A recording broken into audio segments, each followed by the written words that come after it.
అమ్మ రియాక్షన్ ఏంటిది first cinema చూసినప్పుడు? ఫస్ట్ చూసినప్పుడు అసలు బ్లాంక్ అయిపోయారు. అంటే ఎలా అంటే అష్టచమ్మ ఇప్పుడు ఎవరైనా సరే మదర్, మా అమ్మనే కాదు, ఫస్ట్ టైం కొడుకుని స్క్రీన్ మీద చూసేటప్పుడు కొడుకుని మాత్రమే చూస్తారు, ఇంకెవ్వరు కనపడరు, కథ కూడా అర్థం కాదు. సో మా అమ్మకి బయటకు వచ్చిన తర్వాత అదేంటో అలా డ్యాన్స్ వేస్తావు, నీకు డ్యాన్స్ వచ్చా అని అడిగింది. డ్యాన్స్ వచ్చా? అయితే వచ్చి కాలేజ్లో చేస్తాను కదంటే అది ఎప్పుడు నాకు ఎప్పుడు చూపించలేదని నీకెందుకు చూపిస్తాను అన్నాను.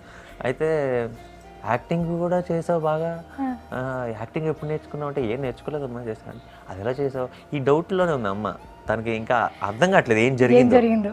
సో కొడుకునైతే స్క్రీన్ మీద చూసుకున్నా. తర్వాత రెండోసారి వెళ్ళింది మా వేరే చుట్టాలతో పాటు వెళ్ళింది.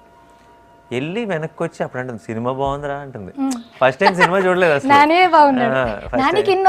నా కొడుకు ఆ షాక్ లో ఉన్నారు. సో సెకండ్ టైం వెళ్ళినప్పుడు కొంచెం కథ కాన్సన్ట్రేట్ చేసినట్టుంది. బాగుంది యాక్చువల్లీ సినిమా అంది. అవును బాగుంది, మరి ఎవరు బాగాలేదు.